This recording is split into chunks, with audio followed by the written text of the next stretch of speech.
with the Jelly Team, episode 7. What is up, everybody? How's everybody doing this morning? Well, this afternoon, this evening for you guys, but this morning for me. What's happening, mate? You all right? Yeah, man. Can't complain. We're celebrating Gamble's birthday today, year 1. Congratulations, team. I know you guys been working your asses off. Carlos, Lethal, and Star, man. Just want to wish you guys a happy birthday. Keep up the hard work. Jack, Carl, I know you guys are working your butts off over there too. Just want to congratulate you guys. Appreciate it, man. Like me, you're a part of the team as well, and like you're a fucking integral part of the team. So happy birthday, mate. How you doing? Doing anything special for your birthday? Just streaming with you guys, man. Start my day drinking some coffee. You know, we got Carl back on stream. We get to see his face. It's beautiful. Oh, he's got a new webcam. Yeah, he's hideous. He said hideous. Yeah, man. Yeah, I appreciate you guys allowing me to be a part of the team. Let's just put it that way. So thank you for that, because I love Gambles and I love Jelly and what you guys are doing. So also thankful that you guys are here spending time with us every Tuesday for DeCod3rs and content creation, which I think is something we should talk about today. It's been a big week for Jelly. Definitely been a big week for Jelly. How you guys feeling? Tired. What about yourself? Fucking knackered, really. Yeah. You guys are like catching a break right now. That's what we're doing. that's how. Yeah, man. Like these parts of the. Sorry, I'm just writing that I'm live with you guys. No, you're great. I keep meaning to jump it into content creation chat, but I figured you were probably making an announcement, maybe or something. Yeah, I just put it in Jellico content there. Oh, sweet. Yeah, and then put it on X as well. Just to call it Twitter. I still call it Twitter all the time. Yeah. Sounds weird, X, doesn't it? Yeah. Yeah, that's for sure. It's like, what is X? But that's true. You guys had some big announcements. We got some ambassadors coming on the Jelly. You announced Beck, Soul Jakey, and Clouds. And we've had Soul Jakey and Clouds both on the show. So people at DeCod3rs, you guys should know them. Beck we haven't had on the show yet, but maybe in the future. Big content creators. Huge congrats to those acquisitions. Yeah, man, it was always the goal, eh? It was first build, get the stuff ready. Obviously, with it being a D-Rug at the time, we didn't have excess funds to pay thousands of dollars for brand ambassadors and stuff like that. But now we're in a position where we can. And it was always like an aligned sort of vision with me, Jack, Culture, the rest of the team, that once the time's right, once it makes sense, let's get brand ambassadors on. And yeah, I think it's come at a perfect time just because of sentiment within the community. Also leading into an NFT bull run. We've got all the products there now, so it's not like they're just blindly talking about, oh, buy this NFT and then nothing else. You know what I mean? They've got a lot to talk about with all the different sort of avenues of business that we've set up. So yeah, it's great timing. Don't know if the other boys got anything to add on that. Sorry. Good addition, John. He's got Soul Jakey's cock in his mouth. No, I took a drink and went down the wrong pipe. But no, it's obviously a good time, and I think it's the key thing is that we didn't just hire any guys. We hired the best in the business. You know, obviously the three of them are very respected in the Solana space. I'm sure Beck and Jakey more so maybe have a little bit of ETH recognition as well. I'm not sure if Clouds kind of goes into the ETH space as much, but yeah, definitely feel it's good that we didn't just get content creators, but we went for the cream of the crop, you know. Yeah. Yeah, I know Clouds is fairly growing. Like he is. This last year has been huge for Clouds. If you guys are familiar with Clouds out there, we've had him on the show a few times, and just seeing his content's been growing, and he's just been getting a lot of traction. And I love his post. He makes great posts, so it's good to see someone like him coming in the Jelly as a younger content creator in a sense. You know, I think he'll grow with Jelly, and I think you guys will help him just as much as he helps you guys. And we don't got to talk about, you know, Soul Jakey. I mean, the guy's been a staple in Solana community and content creation for the last, you know, however long I've been here. I've always seen him on the timeline, the creation of Bell Studios and everything he does there. I mean, he's doing huge numbers for just content creation in general. So seeing him, you know, wear Jelly, and I know a while ago he posted some stuff about Jelly. He bought a few Rascals. And, you know, he has like I think he has a Good Morning picture where there's a Rascal in the background. So he's always been supportive. So it's awesome to see. And Beck, I've known from DeCod3rs days and stuff. Always great content creation. So I'm excited, as a jelly holder personally. I love it. I love the branding. I think it's going to do well for the whole ecosystem and getting the word out there and putting a better light on jelly itself. Because last year has been a tough year. It's been a growing year. So I think one of the main sort of takeaways and the best way to describe what we were looking for in content creation and brand ambassadors, right, is we were looking for people that don't rely on controversy to get engagement. They don't rely on putting something out there, get engagement, like do I buy this or this just flip this, or talking about the news like, oh, what shitcoin's the best shitcoin. They create quality content that doesn't rely on trying to pull engagement in. It just naturally, they attract the engagement because they produce quality content, and that was a big focus of ours. And I think you can tell by the creators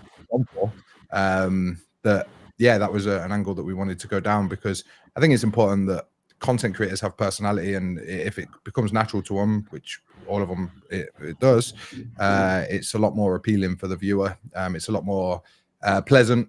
There's a lot less controversy, which is massively important. You don't want somebody talking shit that's a brand ambassador for you. They're all very positive forces in the space that have their own personalities, and it shines through in the content. It's not just, again, engagement farming tweets. Yeah, not like, what am I going to buy with a screenshot that's been circulated through 17 other people, or some DevNet picture of their wallet. Yeah. With no intention, easy, right? To buy. Yeah, no intention to buy. Yeah. But like to be because I had a whole space about it on with Alderon with his space today, and like on the back of it, I was thinking about the shit, the ones that influencers as opposed to content creators. I think there's a big difference, and it's so easy to do that job. Like all you need to do is get that initial bit of reach, and the way you do that is by replying to tweets with controversy, and then you pull in those people to start following you. You do all the shit that you said. What NFT do I buy? You get all these followers, and then you just talk shit. That's it. Like it's so easy to grow in that manner, but are you establishing yourself as a person that, like ourselves, are going to reach out to you and say, hey, man, like, you're a great guy. Here's an opportunity for you to make a few, decent money by tying your sort of brand in with ours. But going down that route of this just flip this, what's it going to flip next? DeCod3rs are fucking shit. This is shit. Frank is shit. You know that you're going to pull in all this engagement, and it's such an easy road to, would you call it a success? Or I don't know what you'd call it, but there's such an easy road to get there. But I think the smarter people in the space and the people with a little bit more ahead on the shoulders know that it's a waste of time, really, because nobody's going to come at you with any sort of monetary gains or anything like that if you're putting content out like that, Yeah, I think it's important that, people that are growing in a negative manner, that they're doing it for personal growth. They're not doing it for anybody else. Whereas people like Clouds, Beck, and Soul Jakey, they're growing for the community itself. They're expanding, and they want us all to win. They're trying to help each other out and help everybody out. And that's the big difference I see in those two types of content creators and influencers. Those people that are doing those negative posts, just trying to get people to follow them. They're only doing it for themselves. They don't care about you guys. They don't care about anybody but themselves and how much money they're going to make from engagement farming and all that stuff. So that's the big difference I see. And I think you guys, hit a home run with the 3 that you brought on. And who knows, there might be more. We don't know. Eventually. Come on, manage expectations, mate. You're just going to make your job harder, like. All right, we got to cut some mods out of the server. Content creators, by the way, you guys are going to be mods as well. Yeah. It's on the job description. You have to yeet people out of chat. Just keep the vibes going, keep it positive. I just want to say what's up to everybody in the chat. We got 13 Jin, Melted Rope. What's up? He's saying Jack looks sexy. Keep those comments to your guys' DMs. I'll put it up on the screen though, just so we can call you out.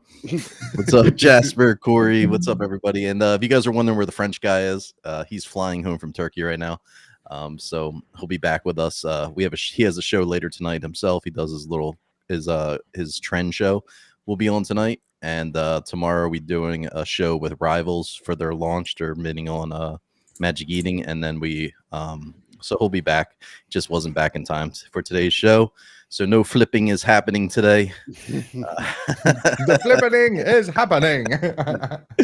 Although he did make that little sound clip, so Yeah, we'll have that for future shows. It was a good moment. Well, that's good. What's good about content creation is moments like that just happen, and you never know what can come of them. They can become viral. They become a clip. So it was a good moment.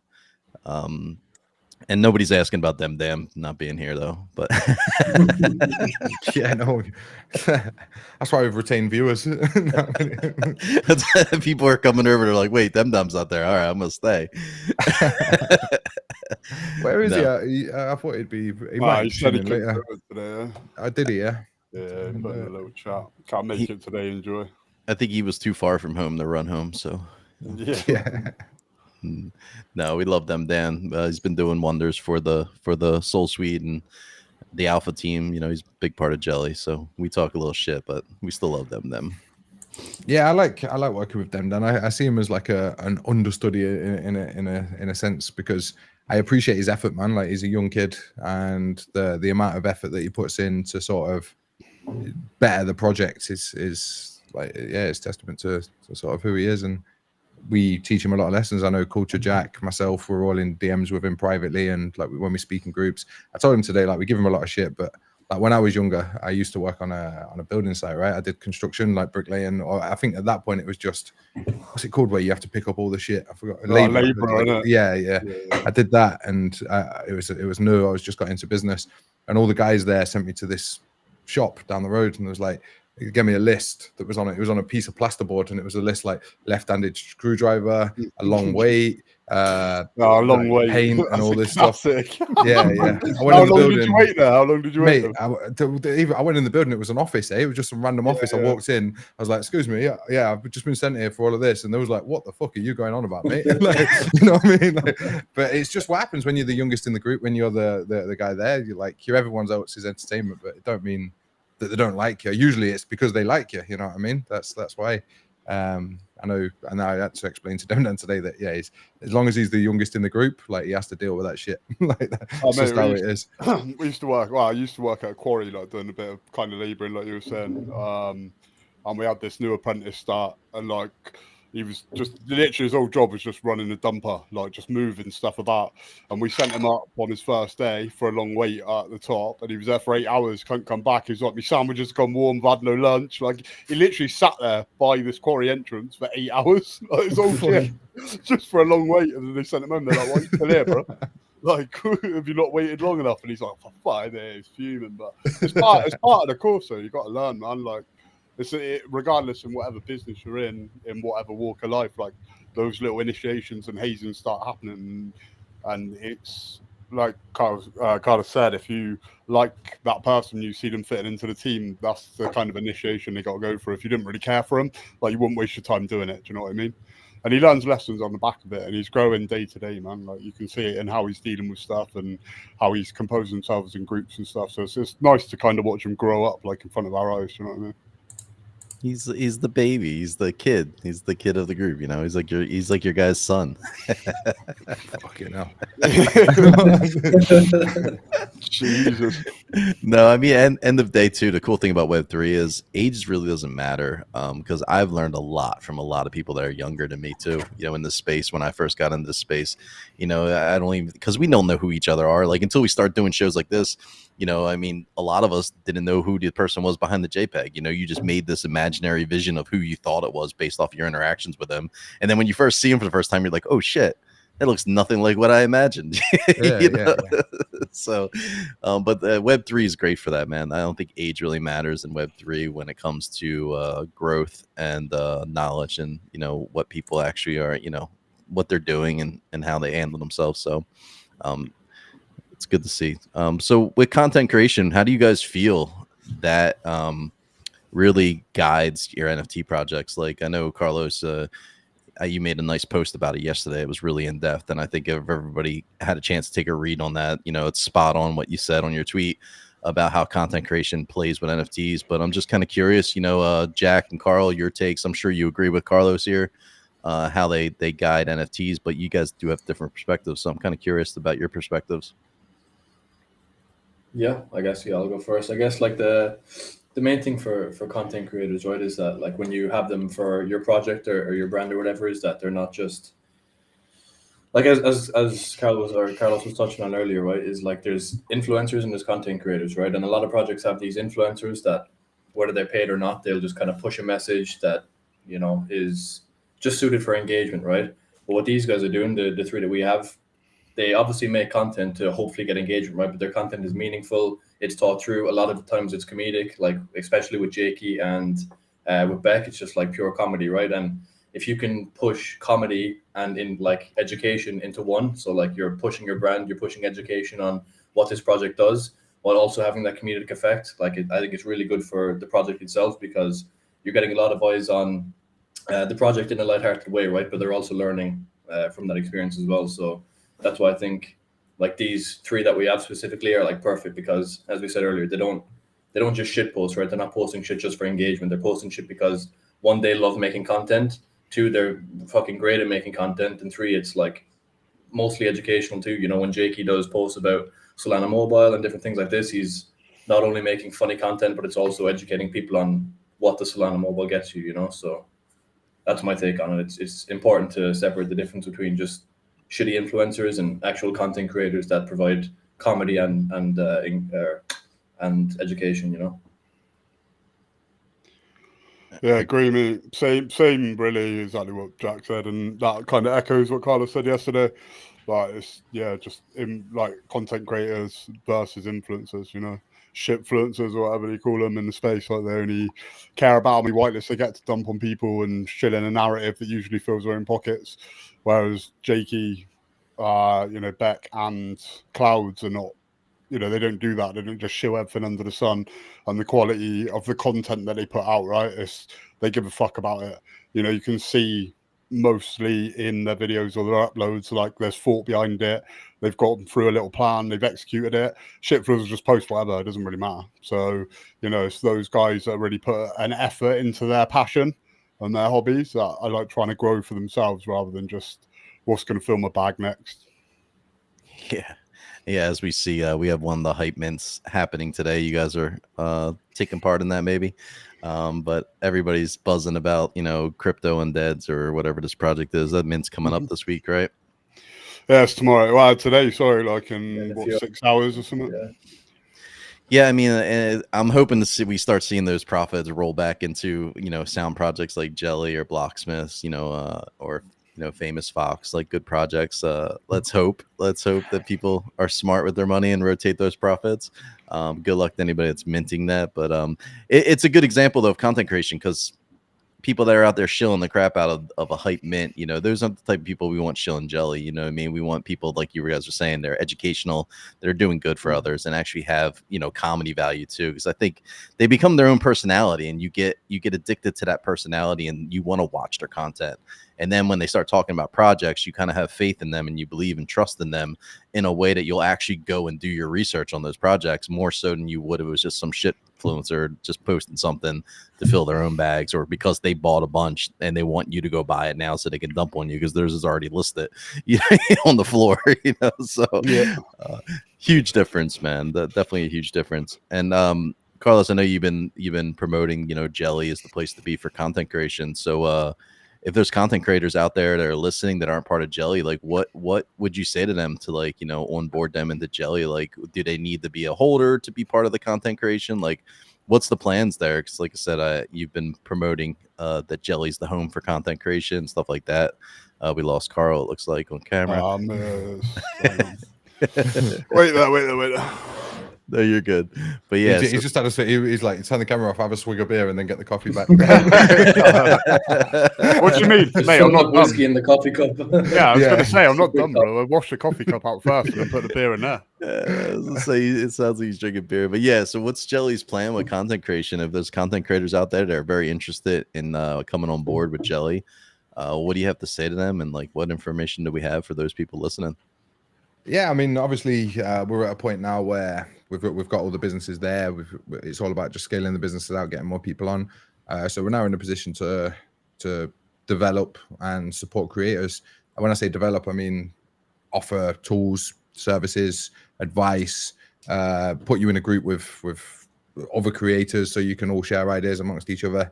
I mean, you've been in a few of the calls, you hear that the narrative is not, right, this is what we're going to do for you. It's, what do you want us to do for you? You know what I mean? And I think that's builds a much stronger connection with your community, because a lot of it is like, if you see in the space, a lot of creators are screaming out for focus, you know what I mean? For a project to go, listen guys, we're here for you. A lot of them, they'll do a lot of work for the project and then they don't get anything back in return. So we're building reward systems, and again, listening to what the creators want, because that's what they want. They want a voice. They want to be heard. They don't just want to have a directive thrown at them and then say, right, this is what you got to do, or this is what we're doing. So yeah, I think the ones that are there now are really happy with the direction, and we're really trying to sort of expand our reach in the creator zone. Not just, I mean, this is all support creators, right? Which is what we want to do, and we want to give those tools and utilities. But the reason why, from a business standpoint, and the reason it makes sense to throw money at this direction, is because we have platforms for creation to happen. Like we have Jelly Drop, where people can make content on that or promote that in whatever way, whether it's a thread, whether it's a video, whether it's playing on it, however you want to create content around our tools and services. You can do it, you know. Same with Gambles, same with SoulSuite, same with Monet. You can create content around all our platforms, and we can support that. We can reward that. And essentially, we just want to help creators grow. We want to give them a voice in the space. And yeah, put me on the spot a little bit. I didn't know I was going to get asked that question, and we've got a lot going on. No, it's all good. I think I covered it. Okay. It's the best time to ask somebody a question when they're not expecting, because you get honest answers. Yeah. Your brain's like scrambling. You're like, oh, where am I? Yeah. I was like, where's the list for that? No, you guys definitely have a lot going on right now. That's why DeCod3rs appreciates, you guys putting the time out to do these shows weekly. I think it's great for, like I said, content creation, for us to be, relevant and be there weekly doing things, and people get used to it. People are putting on their calendar like, hey, every time of this day we can come in, we can find out some info, and it's kind of cool because we all have different perspectives and we talk about different things. Like last week we were talking about the market a little, and last week it was pre-ETF approval. Now we're post ETF approval. So it's kind of funny to see if people were right with what they were assuming was gonna happen. Me personally, it's everything I thought it'd be. I didn't think the VOD. I swear you said it's going to go ballistic. No. I definitely did not say VAR. Somebody's fact checked in right now with the bot open. No, personally, I didn't as well. Yeah, I was bang on, exactly what I expected. Yeah.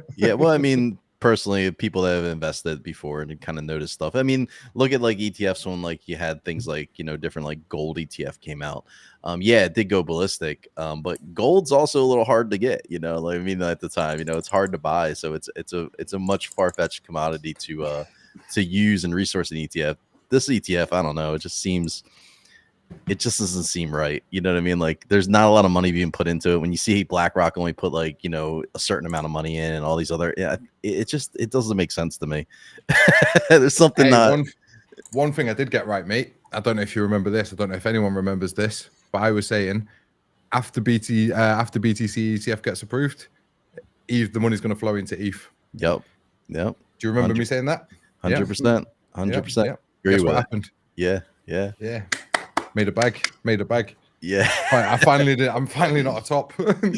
Yeah, I was looking at my coins and I was like, I was looking at everything pumping, and Ethereum Classic pumped so hard. I was like, are people buying the wrong Ethereum? Because I was like, my bag, I have, like 700 Ethereum Classic coins from when I used to mine, because it was so easy to mine them back in the beginning days, and I just kept them. And they were up like 27% or something overnight. And I was just like, what is going on right now? I think people were buying the wrong Ethereum. What can you do with ETH Classic now? It's just sat there? Because that was the one where essentially loads of people got rug day, and then they had to fork it onto a new token because the contract got exposed or something like that. Ethereum Classic's the original Ethereum chain that started, and then they forked Ethereum off of it. But I just always mined it because I could mine a few of them a day when I was testing my miners out. So I ran it on Ethereum Classic, hash rates just to tune in my miners, and I ended up mining like 700 of them in like 6 months back in the day. And then I switched over to Ethereum. I just kept them because they're free. It's risk free, and I should probably sell them, especially with the. You're a hoarder, and you have realized that anything that you get free, like I'm never selling this. Well, no, I'm just waiting for my exit. I'm gonna exit, on the next bull cycle. I'm exiting everything. I'll probably only keep roughly, maybe I'll keep 20 Ethereum long term. Maybe. I don't think I'll keep more than 20, but I think I'll cash in majority of my Ethereum bags, and I'll probably sell everything. I'll probably keep a little bit of Solana. I don't have a lot of Bitcoin. Never been a Bitcoin maxi, but I do believe that it's a sign of like good storage of your money, like good interest. I'm only holding, I think, like 1.3 Bitcoin. I'll probably sell it on the high and maybe buy back in next bear cycle and hold long term.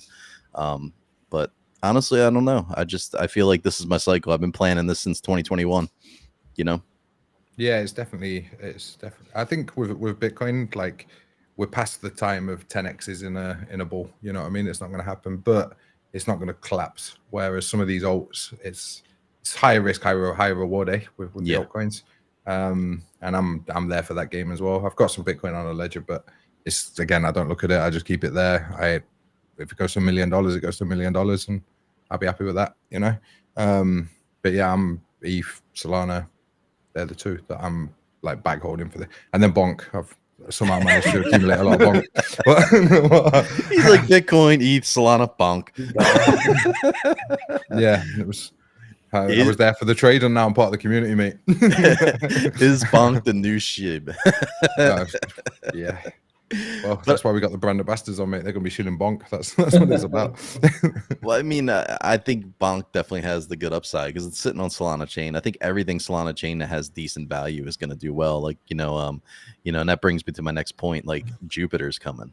So they announced yesterday that the 31st would be the claim. So everybody's going to get their Jupiter tokens. They're doing some testing. I think they started testing on the DevNet a little bit yesterday.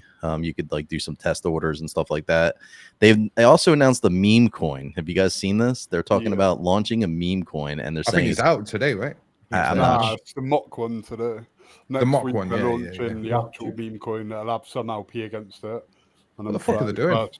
How do you? And they've also really, that's the thing, because they're saying is because they're doing a mock one, people know it's just fucking nothing, right? So they're like, we're not going to get the pressure to test everything that we need to on the platform without it having any like incentive or reward or whatever. So they're like, fuck it, like we'll mock test it. If it runs well, we'll test it with actual meme coin, because people are just going to speculate and go like, it's Solana, the meme coin could end up being worth more than fucking Duke. Do you know what I mean? So they're hoping everyone comes in, tries this DCA feature, tries all the other bits that they're doing. They get some proper volume through, stress test it. If everything works well, then they'll launch Duke the week after. Makes sense. Yeah. Definitely makes sense. No, Stone April pump. They were 12.3. Yeah, and Puff. It's come fucking. Yeah, Puff went mental as well. Yeah, what are they doing? I got so much fucking Puff. What are they doing? Bro. I have no idea. Puff's gone up like almost 200%, I think, right? Yeah, it's like 0 yesterday. Yeah, it burned to 0. It's fucking going right back down. Like he's like, yeah, I'll be streaming on Gambles right after this. I am actually, but it's not with my Puff. Yeah, I figured you probably had the stream set up for after this because it's Gambles 1 year anniversary, and why not have a Gamble stream?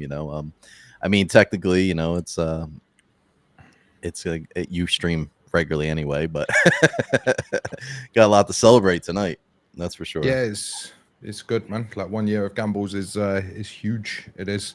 And just over this last month, because obviously we had the downtime where we told everyone don't gamble for a little bit because we're going through a transition and being audited and stuff like that. But as soon as we went through all of that process, everything's back on track, and I'm fucking mega happy when I look in and I see we're not relying on like 1 or 2 massive gamblers. We just got loads of gamblers coming on and playing, and it's good to see, man. Gives me a lot of confidence that WAGMI, we're definitely gonna fucking make it. So yeah, good. If anybody here is interested in watching Carlos stream or never really got into that kind of stuff, I'm posting his Kick in the chat. If you guys want to follow him on Kick, he will be doing giveaways, I am sure, today. So keep that in mind if you like giveaways. Got two $500 codes there. Yeah, plus loads of small ones. He It's also good job you already had that plan. You boys, you're going to have to scramble for some codes quickly to give away. Just sold you down a river there. Didn't even tell him that. He's like, I'm sure he's going to do loads of giveaways today. Go over and follow. Well, I mean, it's Carlos. I mean, Carlos always does giveaways for the most part. And now today's the year anniversary. It only makes sense there would be some. I'm just common sense. You weren't wrong. Icon in the chat asking, are people going to be disappointed after the hype Jupe has had? Are we looking at something huge coming? What do the four of you think is going to happen in terms of domino effects? I think Jupe will, of course, do like what any other coin does on launch. People are going to sell it, take liquidity, that have no care in the world. You're going to see a lot of people that are long-term investors buy up those dips.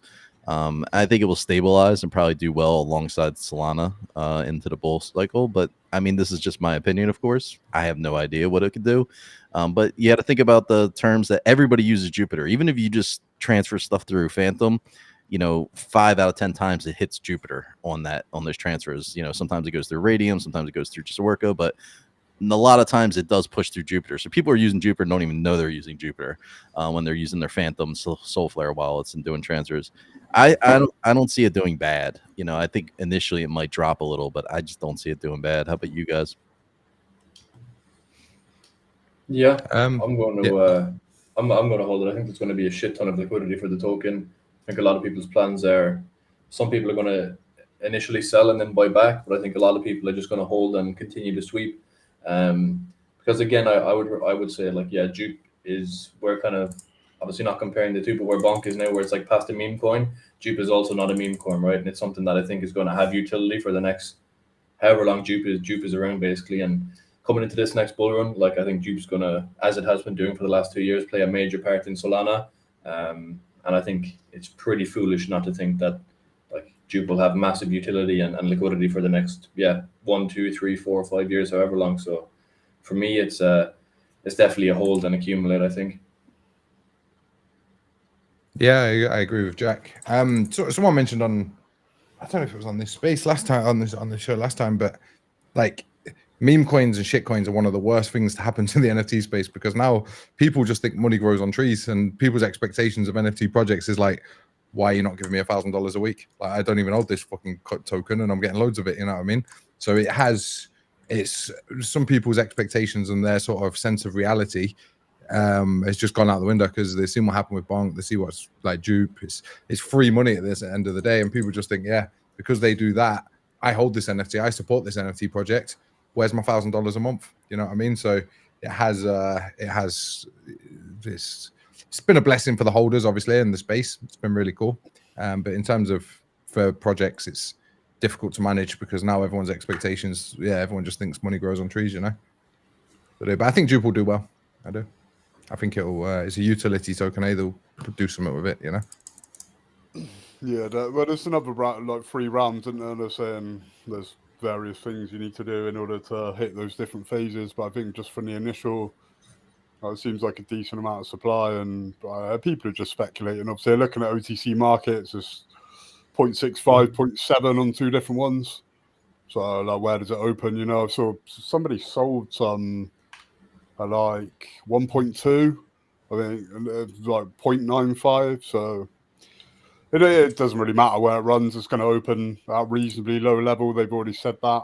It's going to get dumped the fuck out of, and then people who are bullish on Solana and Jupe will then just start sweeping it back up. We kind of saw the same with Pyth, open reasonably high, a load of people dumped, and then it swept up, and within 3 days it was at $3.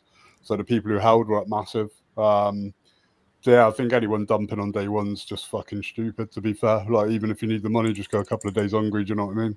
So it'll be worth it in the longer run. But I think if you're there right on the time, if you're there as it opens, selling it there and then buying it again, if you're the first sale, it's a dub, you know what I mean? Because everyone's going to flood out. But if you're going in there and it's down fucking 100% or whatever, and then trying to, it's not a good play.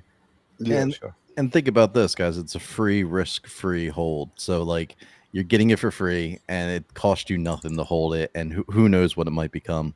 So of course, you know, if you want to take a little bit of profits, maybe sell a quarter of it and lock in some profits. It's free money. It's all profit.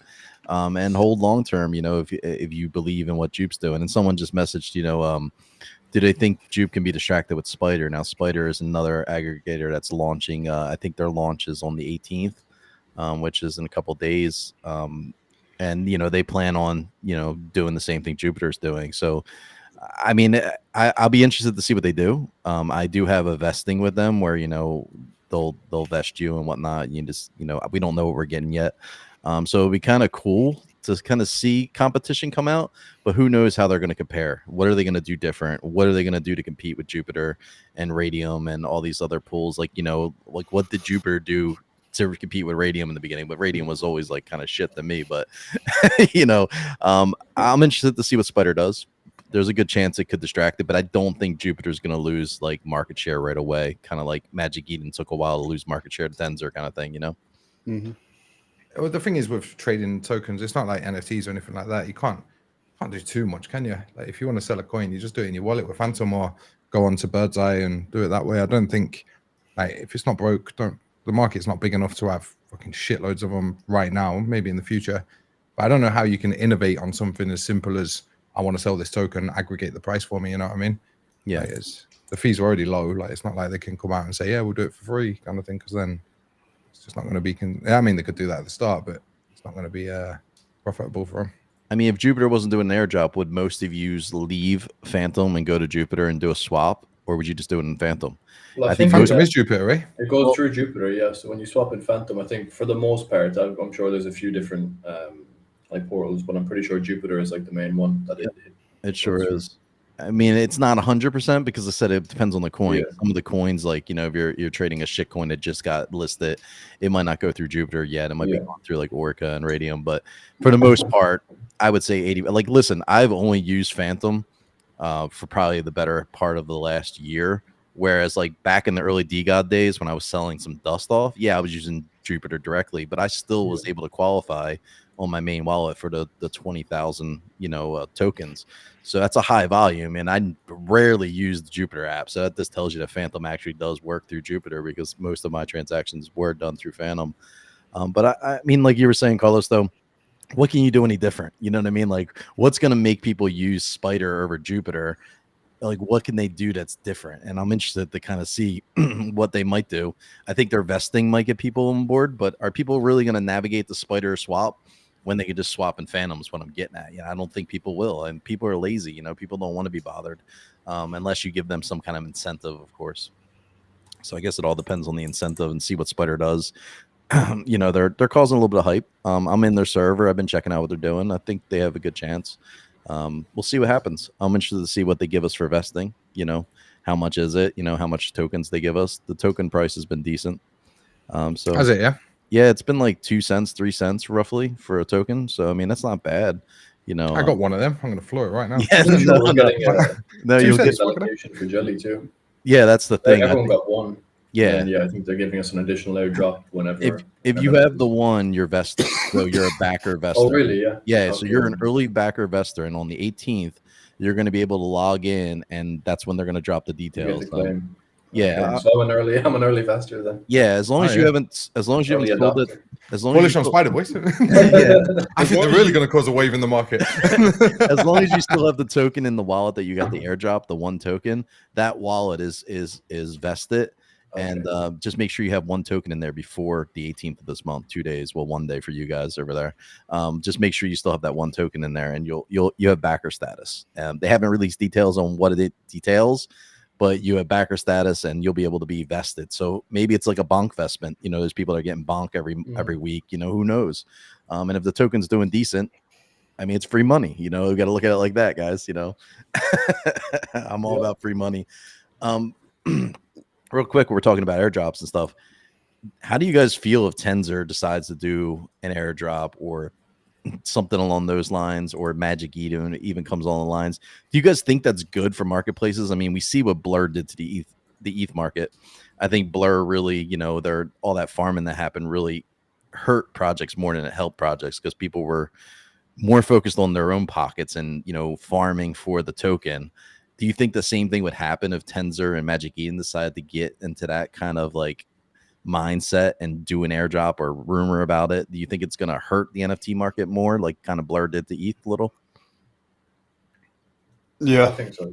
Yeah, I can't see how it doesn't. Like Blur is an example of how it fucks things up. Do you know what I mean? And most of the time, if you looked at Blur and the seasons and when it's gone to claim, the people who have done like the heavy farming, assuming they're gonna get a shitload of money back, have been down horrendously, even when the token comes out. So it's negative. People just speculating that it may go ballistic, and it never does. But yeah, I would not like to see Tensor or ME do an airdrop like basically where it is farming points.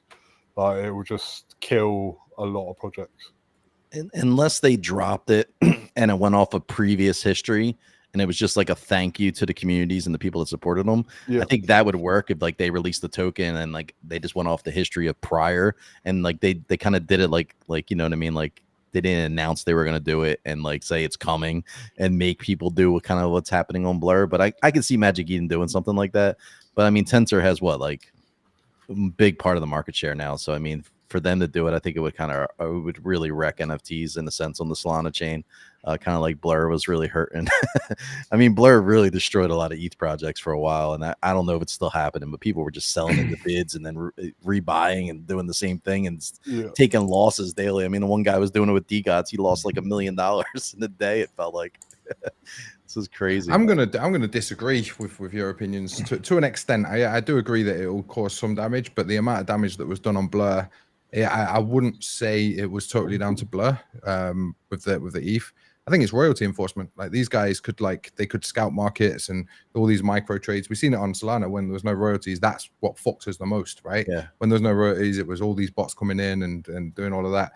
Whereas if it come on Solana, those small margins, you can't play them because it's not profitable for you to do. So I don't think you'd see people buying NFTs and dumping them into bids because the spread is so far. Like on Rascals now, you buy it for 8 SOL, you sell it for 5 SOL. You know what I mean? Like there's no way someone's going to see that and go, oh, there's potential here that I'll make more money. Whereas on Blur, it was you buy it for 8 ETH, you sell it for 7.9 ETH, and that was the spread. You know what I mean? So it's like, I just think I do think it had caused some damage, but the damage that was done on ETH is mainly down to the market getting all these dApps coming out and all these protocols tied in with no royalties. That was the biggest issue because that's where the small margins, and then it just compounds all the way down where someone buys that one for 7.9, sells it for 7.8, he buys it for 7.8, you know, it just goes down that way.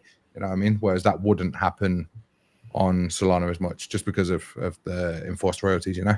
Yeah, the gap is big, especially if like, you know, Rascals, we had someone buy like 10 or 15 the other day. So that gap improves. And it takes a while for those bids to catch up to the gap, you know, where people like get used to the price action and they don't like, you know, raise their bids a little bit to get closer to it. So I do agree, you know, with your perspective, of course. And that's why I love talking about things like this, because I love perspectives, and you are an ETH trader more than I am. So I love hearing your perspective on the issue.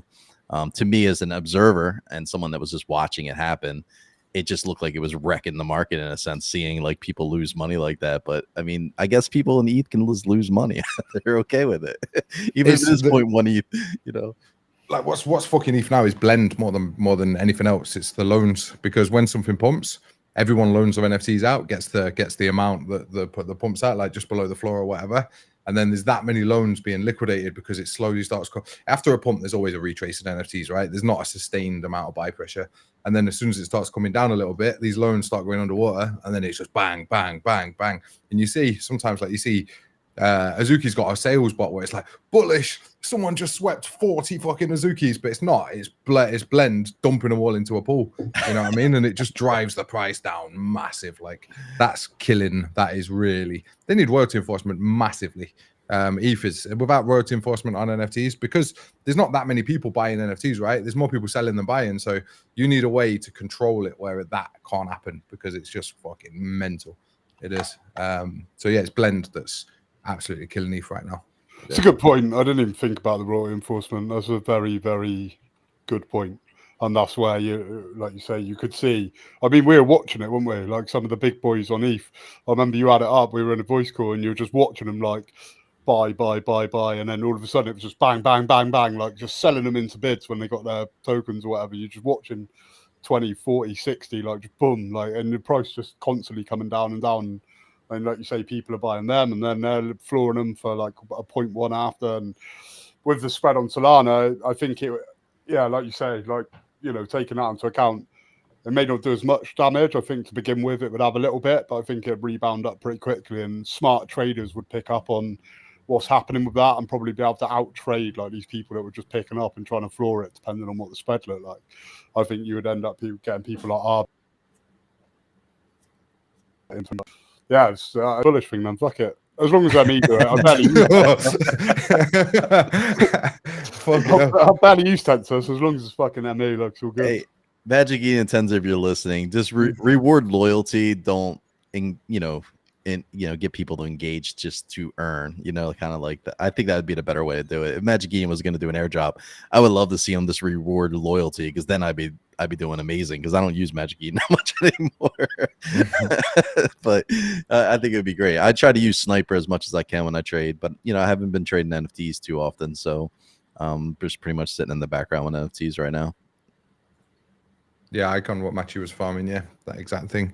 And they all got fucked. I don't know if you saw that, but every single person that was farming, I think he lost, was it like $12 million or something? And he got like 16 or matches. Yeah, it might have been 16. Yeah, because he had it over 3 wallets, didn't he? He was like like the just top 3 people. In the stage 2, right? Or in the season 2. In season 1, I think he made more than that. So like, I think he's still up overall, but he obviously just fell into the delusion of how much season 1 gave him, and assumed season 2 would be the same, if not better. But obviously, he got fucked. But I don't think that there's like, if it happened on Solana, I think people, like, just a name drop, I guess like HGE would happily lose money on royalties if he can push himself that far to the top, which I feel like he's one of the only people that could, to make it profitable, and I feel like I don't think you can make it profitable though, mate. I don't think you can. No, but as in, like, he's going to lose on royalties, but if he's so far ahead as number 1, he's going to take like a high percentage of the actual LP from the drop if he sells all his tokens. That, like, it may be possible, the same as Matthew did in season 1, where he still took like millions of dollars lost, but he made back millions more, because he was so far ahead. But I think he was a net down though on all the seasons. I think season 1 Matthew was down. He was down overall, eh? Like, yeah. But that's just because season 2 was so bad. Yeah, like, season 1 was so bad, but season 1 he was way up. But the spread, like, you're not going to. I don't think like that you'll get 10% more. Like, some royalties are 5, well, even 5% more money.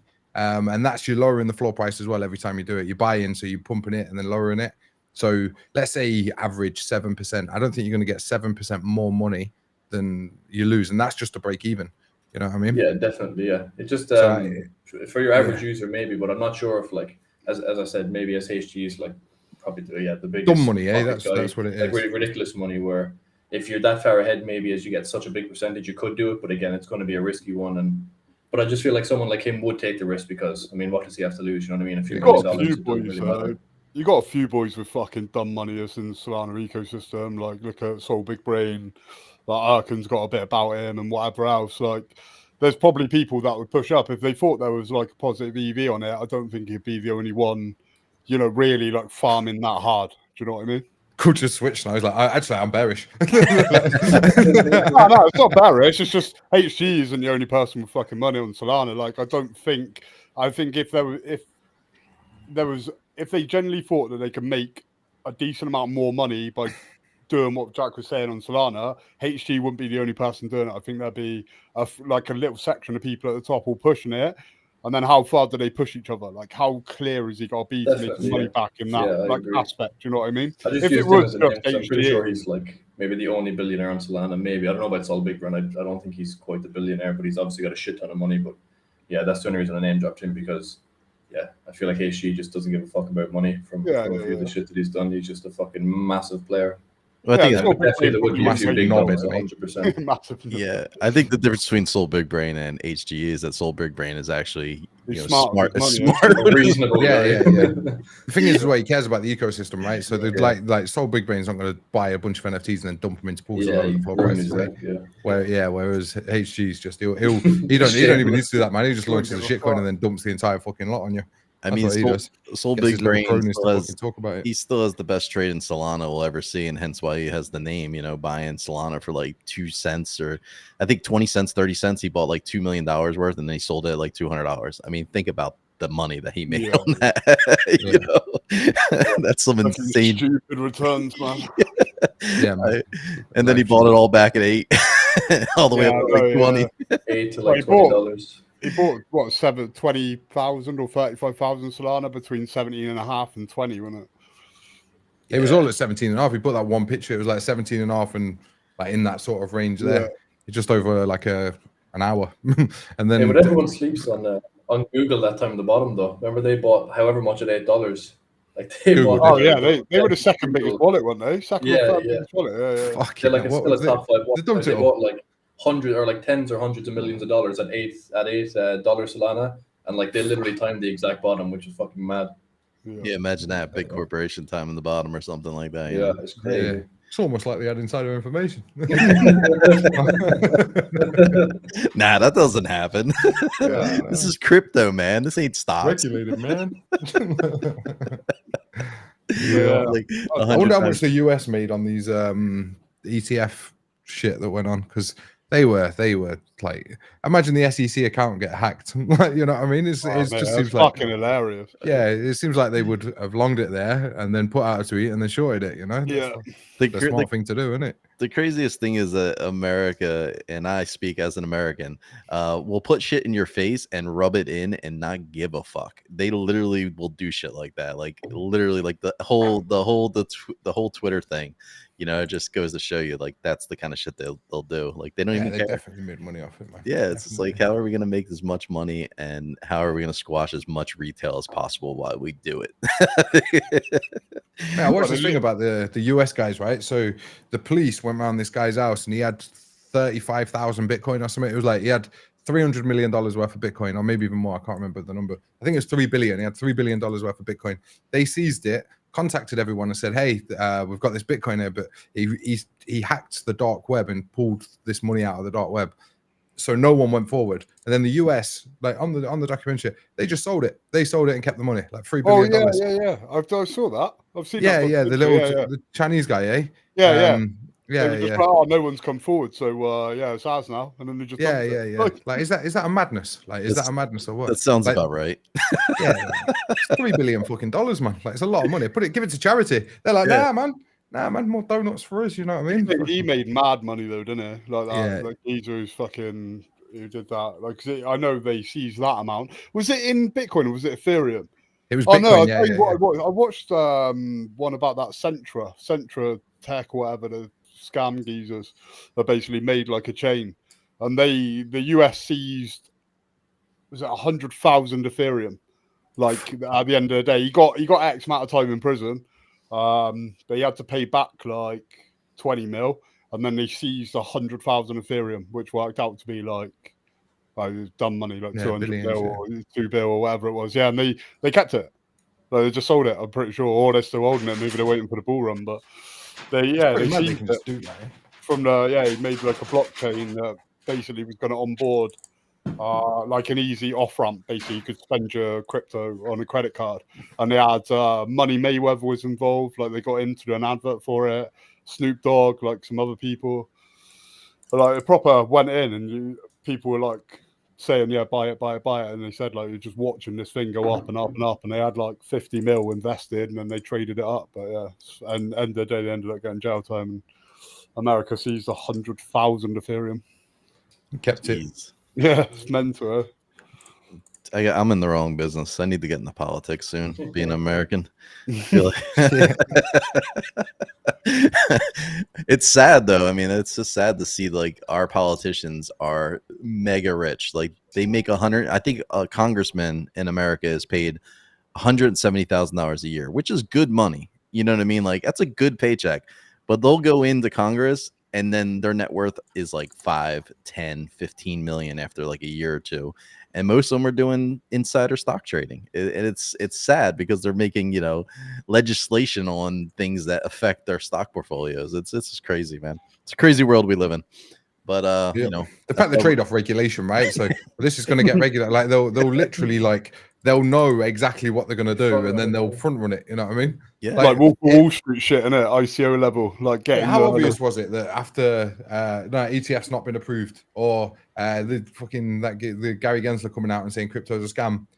How easy is it to know that it's going to dump after that? You know what I mean? Yeah. Like it's like fucking hell. Mate, I don't blame him. I'd probably do the same. Like the thing is, you do the same. Yeah, that's it. Because it's they free. they get away with it every time. So it's like, why would you not do Elon it? Musk does it as well. Get away with He it. definitely does. They It. all He do gets it, man. bollocking though, doesn't he? He gets bollocking from like market manipulation or whatever. So Oh, he tried doing it with his fucking. He tried doing it with Tesla stocks. Yeah. He tried doing it with the SEC. Yeah. Fucking hell! I remember. I forgot what he did. Something and it affected the price. I think he said he was going to do a massive share buyback or something like that, and the price He did just pumped something with the massive. tweet, and I think he said something like he was closing the public stock trading or whatever, and then he was obviously just lying. The stock prices went up massively because everyone thought this is our last chance, and then he's like, "Oh yeah, sorry, I was joking." So like he obviously just him or someone else just sold massively at the top of that pump, and then, but he got in big trouble for that, didn't he? Though he'd like court. Yeah, you can't fuck. That is regulated to fuck. And like, Doge as well. Doge, he said. Doge is it? He got. I think he didn't go. He got away with that. Like he can. No, do he got whatever away he with wants. it, but he said basically like he was gonna take Bitcoin and Doge for Tesla payments and shit, and then everyone was just fucking aping into the Doge because obviously it's cheaper, wasn't it? And it like pumped huge after it, and then he's like, "Oh nah." He floored it out of his burner. Yeah, I think literally like a month after that, he dumped like 1,000 Bitcoin or something. So he's gone from saying we're going to accept it on Tesla, blah blah blah, and then he dumped 1,000 Bitcoin like a month later. Fucking wild. Yeah, there's a lot. There's a lot of guys out there that are doing that stuff. I mean, Barry Silbert is a good example. The guy that owns Grayscale, he is market manipulating. If you follow his tweets, just the future, you can see where the future is going just off of what he tweets. 3 or 4 months later, what he's talking about, you'll see a big drastic change. And he did it with Doge. He did it with a lot of things. Yeah. That's a crazy thing is a lot of these people, they let us know ahead of time. There's people out there that actually mimic trades of Congress. There's actually apps that you can go on and programs where you can mimic trades of congressmen in America, and literally when they trade something, you get alerted and you could buy it, and people are making shit tons of money doing this. Most people just mimic Nancy Pelosi. For example, she just made $300,000 in like 2 months on NVIDIA because they passed some kind of regulation with Taiwan about chips or something, and she bought a ton of NVIDIA stock back in November, and all of a sudden it pumped to its all-time high just a couple of days ago. So and she the people she could just be the best trader in the world. You know what I mean? You're giving her all this slack. She could just be a genius. You know what I mean? So just goes to Trades on the show back of her own information, mate. woman's been making $170,000 a year, but it's worth like $400 million. I need this in my life. Like, come on, I'm in it's the not wrong bad. business. It's not who you know, it's not what you know, it's who you know. Innit? At the end of the day. Politicians in America are the shitfluencers to NFTs to the real world. To the world, mate. The whole Yes, world. I mean, to the real world. They're the shitfluencers to the real world. Literally, like they'll buy shares in fucking firearm stocks and then start a war. Like, that's what they fucking do, mate. Yeah, Mental. It is mental. But just want to round things out, man. I appreciate you guys coming in today on the anniversary, 1 year Gambles. Anybody that's watching, if you're not familiar with Gambles, Carlos will be on Kick. I posted a little bit ago. Hop on the stream, doing some giveaways. Be a fun time. You can check out Gambles firsthand. Also, you can sign up for Gambles on the stream and be entered into a giveaway that you don't even need to play for. So if you want more information on that, make sure you hop in the stream. You guys got any final closing thoughts you want to throw out there today? I think the French guy not being here, is a little different, but at the same time, still had fun talking to you guys. But we miss the flipping is happening. We miss you, Vince. He'll be back next week. But with that said, man, just want to much appreciation to you guys. And Dropbox just posted Carlos's Kick in the chat if you guys want to check it out. But yeah, man, looking forward to the next week of Jelly. I feel like every week, man, we have some exciting stuff when we do these shows. Last week it was a bunch of gamble news. This week, it's the ambassadors. Man, what's next week gonna be? That's what I'm looking at. So You got a job well, Lord. Now everyone in the chat. Yeah, like, well, Expectations. Just give the alpha. This is coming next week. I know. Hey, listen, guys. Everybody thinks I know something, but I know nothing. a little pre-art stimmy, like waiting for the art at the end of the month. And I really don't know. I really don't know much. I just know how to handle people in the chat and vibe.